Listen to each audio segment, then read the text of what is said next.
গাড়ির ভিতরে এখন কে আছে জানেন? বাংলাদেশের দুই রানী, প্রিন্স মামুনের এক্স গার্লফ্রেন্ড প্রিন্সেস লাইলা।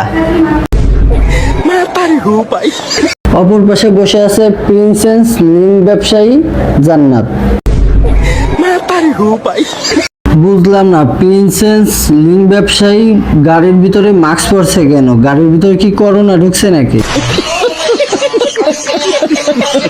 তারা যাচ্ছে বাংলাদেশের কিংবদন্তি সেন্ডি শাহের বয়ফ্রেন্ড বিডি ইমরানের সেলুন উদ্বোধনে। সেলুন, আমার সেলুনটা তৈরি করতে লাইলা আমাকে কত লক্ষ টাকা দিচ্ছে।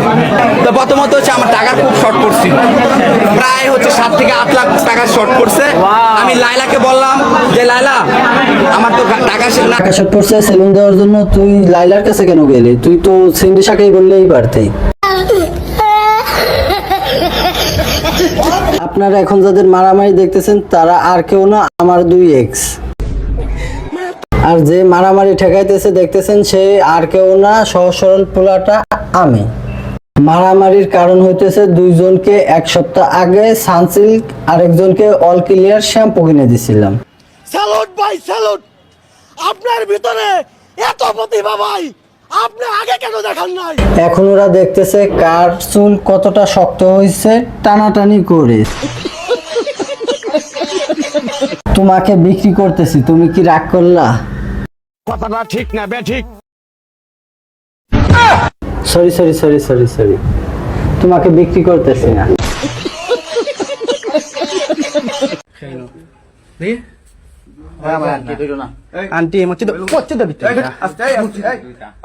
ভাই বর্তমানে কিয়ামতের আলামত দেখা দিছে, একটা না একটা ঘটনা ঘটতেই থাকতেছে। এই যুবক আর যুবতী মসজিদের ভিতরে আপত্তিকর অবস্থায় ধরা পড়ছে। ভাই আমি দেখো কথা বলতেছি, শুনেন আপনার ওখানে বইতাছেন মাঝে লুকান না, আমি ওই যে ওর সাথে কথা বলতেছি। বৃষ্টি আসছে না, সেরকম যাওয়া যাবে না, সেরকম এখানে আসছে। বৃষ্টির একটাই তাই অনুপেশ করে আমরা যেন আসলাম। তোমার কিতা লাগে? একবার বাজারে দিয়ে আমার একটা মিনিট তোমার তোমার কিতা আমার লাগে? কি লাগে আন্টি? তোমার বলছেন বোন ভাই, একটা মিনিট, তোমার কিতা লাগে? সে আমি চলে যাব। তোমার সে বাইরে কিতা চলে লাগে? যেতেছি। সে কিতা লাগে তোমার? আমরা এলাকারই। এলাকার তোমার এই কিতা লাগে তোমার? চুপ, কিতা লাগে তোমার? মাতিস না। বোরকা পরা, তাও আবার মুসলমান ছেলে মেয়ে। ওদের উদ্দেশ্যে বলবো ভাই, আর কি কোনো জায়গায় জায়গা ছিল না যে তোদের মসজিদের ভিতরেই এইরকম কাজ করতে হবে? তো ওরা জিনা করছে, দ্বিতীয়ত তো মসজিদের ভিতরে ঢুকে ভুল করছে। তো এদের কি শাস্তি হওয়া উচিত? আপনারা মূল্যবান মন্তব্যটি কমেন্ট বক্সে জানিয়ে যাবেন। কিছু কিছু ভিডিওতে বলার কোনো ভাষা থাকে না। বর্তমানে মানুষ আর মানুষ নেই, মানুষ হয়ে গেছে জানোয়ার। পেটে যখন ক্ষুধা থাকে তখন অপমানও গায়ে লাগে না।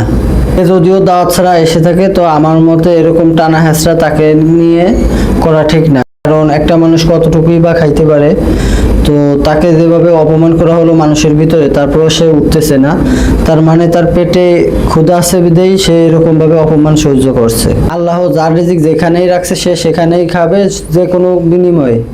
আমার মতে এরকম অপমান করা ঠিক হয় নাই। আপনাদের মূল্যবান মন্তব্যটি কমেন্ট বক্সে জানিয়ে যাবেন।